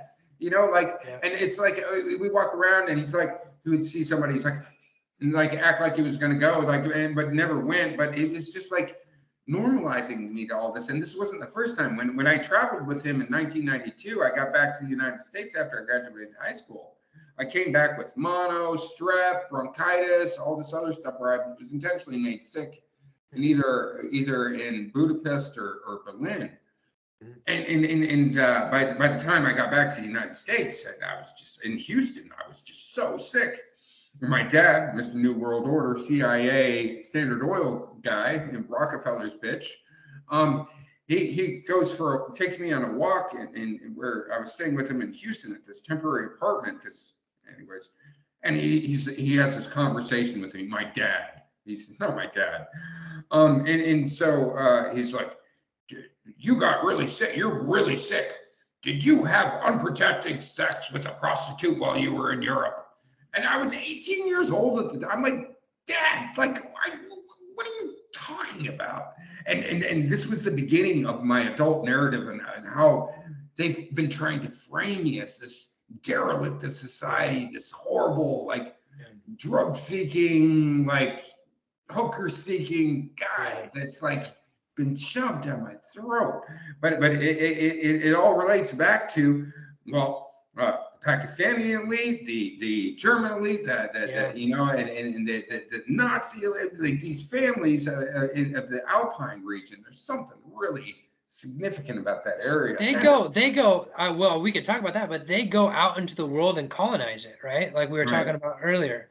Like Pakistan was created by splitting India.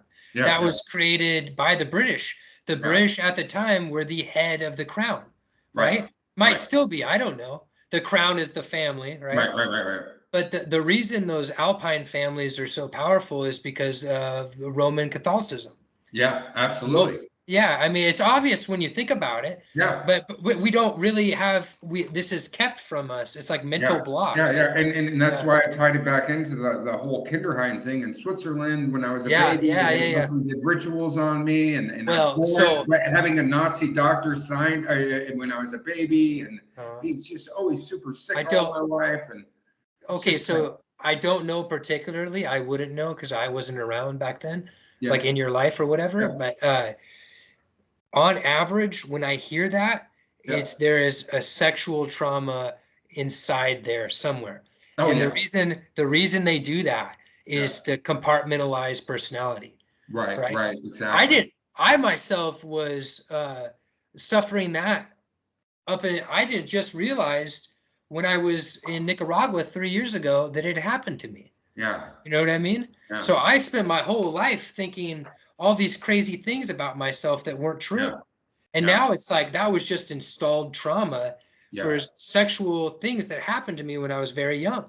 Before I could have memories. I know with all my intuition and my soul that there was sexual abuse done to me as a baby from that while I was in Libya or traveling while I was in Libya from the age of 0 to 3 from birth. It's such a sick thing. Yeah, exactly. That's a sick thing. Like why would you do that to a baby?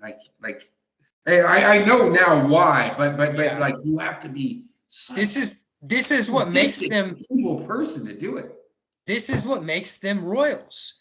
So this is the system, and it's expanded into the public now. Yeah. It's like everyone's got this Disney idea of royalty, but it's the complete opposite. Right. These are the most disgusting, perverted, sociopathic, narcissistic, and I hate labeling people because redemption's for all of us. We all have salvation out there for us, right? Yeah.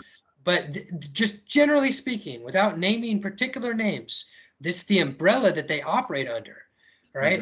And you're right. You were exactly right when you were talking earlier with these elite children or young people, young adults, trying to get you into seedy outcomes. Right. Because, and in fact, those are the things that had happened to them, most likely. Right. Yeah. So they don't care. They're trying to push people who are of the light or of truth down the darkness and make us as dark as them, you know? It's that victim mindset. Yeah. Because I am the victim, because I've been the greatest victim in all of this. Right. You are only the second victim. I'm number one victim. You're the second victim. Right. That's why I always try to say survivor. Yeah, plausible deniability and nobody ever taking accountability and just push down your trauma or your abuse down to the next person. And it's just, it's an awful. Yeah. Somebody else will take care of it. It's not my fault. It's not my fault. But I will make money, helping torture, maim, kill, murder this person. Right. Yeah. I will. I know it's not good, Like that's the best you can get out of the average of these people. I know it's not good, but it would be happening either way. Yeah. They rationalize. They're so delusional. They're just nut jobs. They're schizoid. It's yeah. Yeah. So this leads me to the power of Jesus Christ and salvation, redemption, and the enemy is truly within. Overcoming the beast within. Yeah, exactly. And getting, taking accountability for your dark side and your dark history and like embracing that and seeking salvation and forgiveness for and dealing with your demons. It's it's hard. It's hard. It's the hardest thing. Yeah, because most modern Christians, they don't do that work. They don't take accountability for their stuff. Like, oh, Jesus, just come save us from our sins. No, you got to work on your, you gotta admit to your sins and try to, ask for forgiveness for them first. You got to do that with God. Yes. And the whole message of Christianity has just been twisted. It's just a social club for most people. Yeah. It's a big country club, social club. Like, just every gossip. Just like, I personally, when I realized that the hardest battle was within and the easier battle was the exterior, like to defeat the enemy is worthy of plaudits, right? It is, right? When someone is trying to enslave you and you defeat them at their game, that's worthy of something. Okay. That's easier than overcoming the beast within. And when I really started to put effort into that about 4 years ago or something, I noticed that I was not always, but a lot of the time, supernaturally guided in my life. And it's like avoiding all of these situations where I no longer had to raise anger or a barrier, right? Like, of my physical self manifesting. Like, you know what I mean? I didn't have to do that anymore. There was a spiritual path that I could walk in. Absolutely. And then if I walked in it as best as I could, always, that eventually I would get to where I needed to go. But that's so much harder. That is so much harder to do. And I get why we externalize the enemy so much. Like, even in this conversation, and that's what I was saying earlier, talking about all these people doing these things to us. Right? Because, like, we're being tortured, right? Like, there's a torture factor to this. So our ego wants to come out and meet that. Right. Yeah, it so wants to battle that. And, but when we do the work, like understanding how to demagnetize our body with food and habits and so forth, then when we do that work and we really figure that out, then, these people, they have done everything imaginable, tried to me, and nothing sticks. Right. And that's because I'm literally doing everything that I can from a spiritual perspective to build that barrier. Right. And I could drop that tomorrow, and it's a personal choice, and go back to battling these people in person, right? But I don't see any value in it. No, I don't either. Because it's like I'm not. This isn't just about me anymore. Now that I understand what's going on here, like we were talking about earlier, we are the edge. Everyone is depending on us. Right? As everyone gets their $1, to do the thing, to do the one paper cut, the 1,000 paper cuts to take us down. But that's where I'm at now. And not only through going inside internally and finding your divine connection and listening to your divine instincts and God and healing that way, but I also find so much healing in humor. Like if you can't if you can't find the humor in all the insanity, like I would have gone crazy long ago.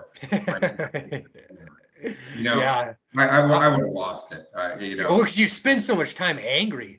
Yeah. Just clenching your Or in stomach. fear, Yeah. when your Yeah, body is definitely. covered in worms for 6 years, Yeah. you're in constant fight or flight mode, and the human body is not designed to have that sort of sympathetic response for that long. No, it's You're not. supposed to you're supposed instinctually you're supposed to have those moments for maybe 5, 10 minutes, not prolonged Yeah. periods. Well, it It burns does a out. lot of damage on the central nervous system and Yeah, yeah. all your internal organs, your It brain. burns out your adrenals. It Yeah, burns out. yeah, Yeah, yeah, completely. Yeah, you yeah. get completely burned out and you get sleep deprived, and That's it's like that's it's actually that's actually something I have issues with is my adrenals being more or less like severely impacted mm, from everything, whatever, for the last, it's been going on for 11 years of my life. yeah, Like the active part of it. The right. other things have been going on in my life, but uh, it's made my fear response bad, Yeah, like the fight or flight, you yeah, know? It's just like it's not what it used to be. I yeah. used to be like I wouldn't say scared of scary movies, but I react to them. Right. You know what I mean? Yeah. But now you could any image on the TV, it's like, you know what I mean? Or like I just so anyways, I pray upon that all the time. Say, Huh. God, please, heal me in this way, Yeah. and not or thank you for healing me. It's already Yeah. done, right? Yeah. And I've done so much healing with my trauma and my fear Yeah, systems, and how they've tried to program me into living yeah, in a fear mindset. yeah, And despite all the coordinated attacks and stuff and the gang stalking and all this other, like, I try not to let it impact me at all. Like, I'm cognizant of people that are in my you environment have and to still be. with me, but Yeah, I just go about things, and I try to just, you know yeah. be as Once functional as you I can be. once you you make know the distinction between threat or not, and right, they're not a threat, then right, yeah, right.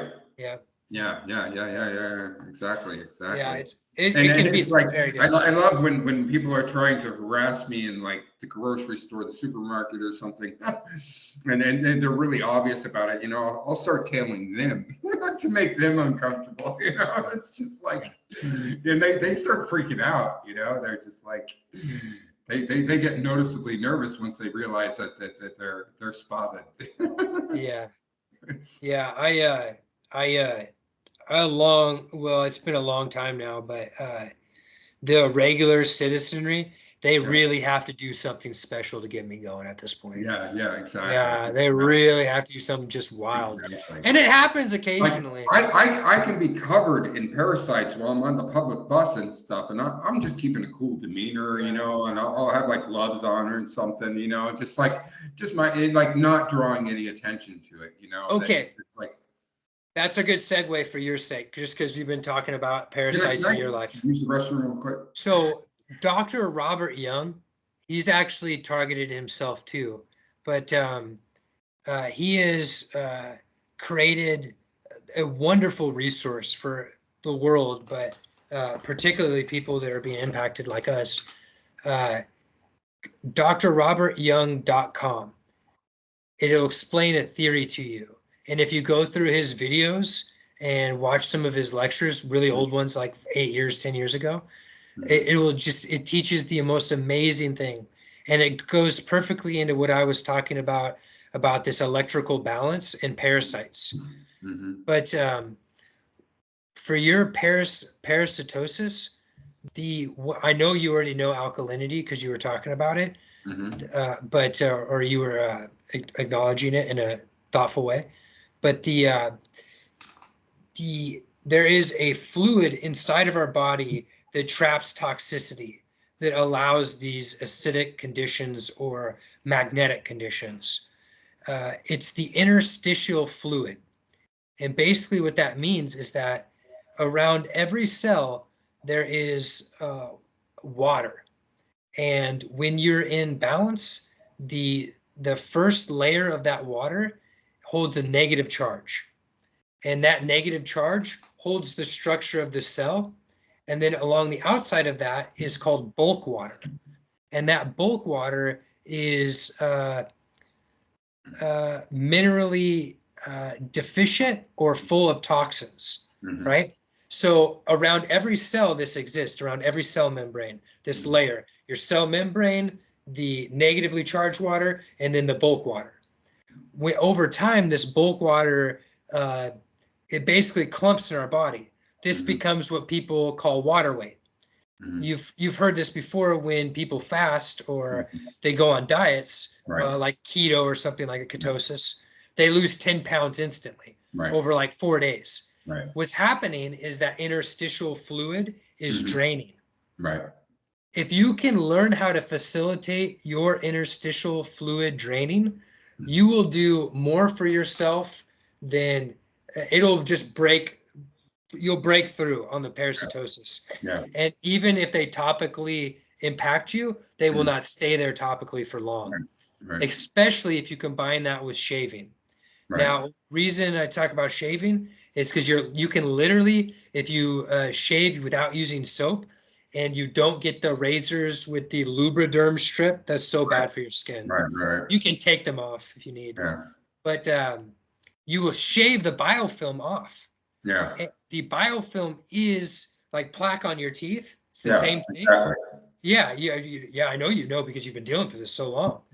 When you shave that with a razor, it and then you get that interstitial fluid is gone. It's like it's not being supported. It just flakes and comes off.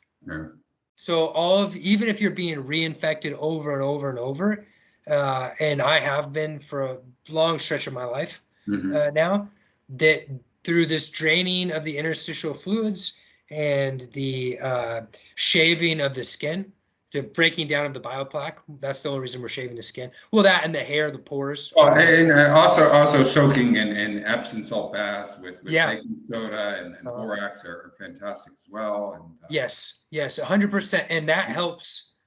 That helps chemically. What I was talking about was mechanically.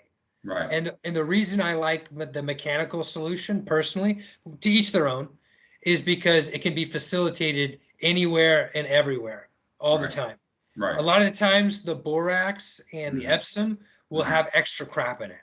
And you've probably taken it and you're like, oh, what's this? This isn't the effect that I'm used to. I don't feel relaxed. I feel tense and nervous taking the same bath that I normally do. But anyways. And then another thing is making your salt have more minerals. I like getting those either like the Celtic salt, the Baja Sea Gold salt, or Himalayan pink salt, and mixing that in with some spring water and drinking that. It's just great shot of mineralization for your body and stuff. 100%. And really what we're talking about here is we're talking about taking this, like I was saying earlier, this acidic level from neutral to acidic, and we're just bringing it back down to where it should be. And we're making that oscillation tighter and tighter. And that's good health. Okay. Last thing, unless you want to say anything else, but that spinning copper that provides. So I see in the corner of the screen there, you've got a ceiling fan. If you take copper wire, strip it, twist it with the drill, hot glue it or tape it to the back of the fan blades as much as you can get on there without it falling apart, and you'll see what I'm talking about. And keep that thing spinning. It will provide dielectric or demagnetizing energy. That's fantastic. That's a great little trick. It's a passive heal. So it's passively healing you all the time. I didn't think about that. That's awesome. It's actually anti-chemtrail too. It affects a huge area of the sky around you. Copper is incredible in its healing properties and stuff. And, silver and gold would do the same thing too, but I can't afford it. Exactly. And you know what's interesting about that? Just a tangent. Third place is copper. Second place is silver. First place is gold. The ancients knew. Oh yeah. They knew all this. They just didn't have motors like we do to spin it up. The value of gold is in its rarity. It's clinical price. It's chemical. It's the other properties that it brings. It ties you to that beneficial neutral point. Right. It anchors you into this reality. And that's why the monarchs of old knew this too. This is old knowledge. They'd wear crowns of gold around their heads to give them clearness of thought. With jewels to bring in those frequencies. And the gold would act like a medium. Is that right? Yeah. Genius. So we're on the cusp of breaking through all of this stuff. It's right here, right now. Yeah. We just need to make it through the next few years. Right. I know. I like I said in the last interview with Emma, it's like if they haven't broken me by age 50, then they're not going to break me. I'm battle tested. No, they're not. I think there's a supernatural protection. Oh, I know there is. Yeah. I know there is. Yeah. Being sent down. Yeah. I have definitely been divinely guided, either angelic forces or whatever. It's the only reason why I'm alive is because there are supernatural players at play. Yeah, there is a bigger game being played here. There's a much bigger game being played that most of us are not tapped into. Which is the only way all of this makes sense. Yeah. Like from a logical standpoint, because from a power or money standpoint, the people that are running this show are losing everything right now. All because they could have kept this ruse going potentially forever, right? So there's got to be bigger factors here. Right. There just has to be. And then extermination of the human race, or the complete enslavement of it. Which is obviously a spiritual war. You know, it's.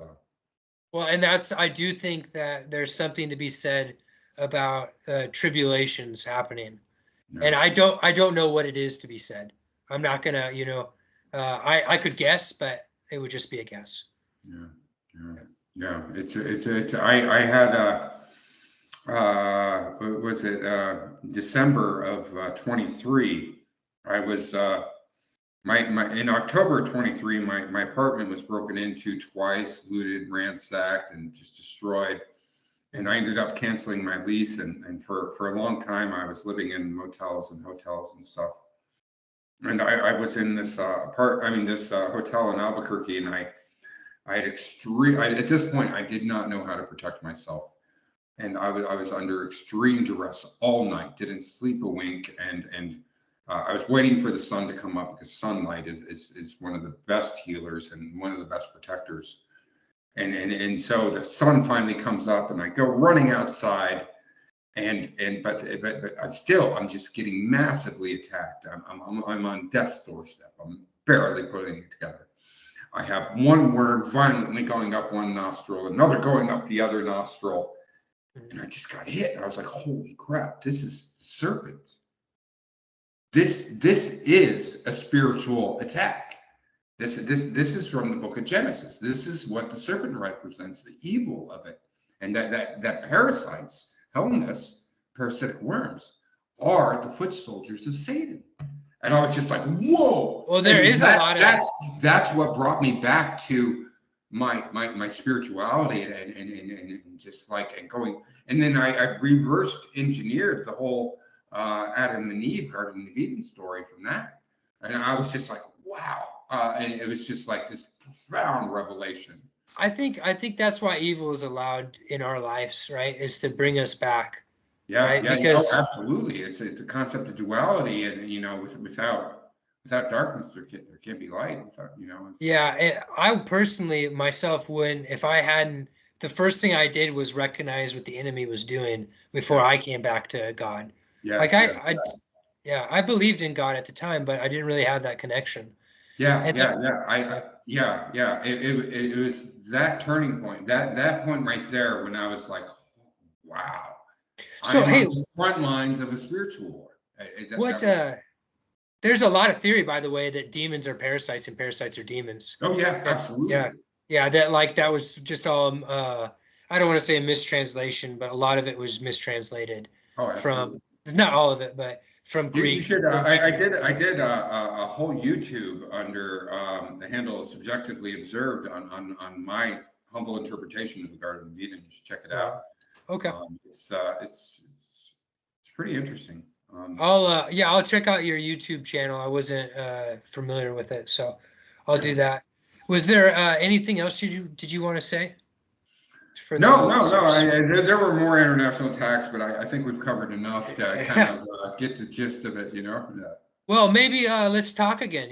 Like if you got any questions about some of Yeah. the theory stuff I'm working on, or maybe we talk more about international stuff. People are really interested about that for Yeah. obvious reasons. Yeah. Because it's like everyone's been talking about the New World Order for so long. It's like, yeah, it's already here. It's been here for a long time. Yeah. Okay. Well, hey, Greg, I'm gonna stop recording. All right, man. And we'll just don't leave though. I'll just say a few more things. All right. Thank you guys for listening to the podcast. We'll see you next time.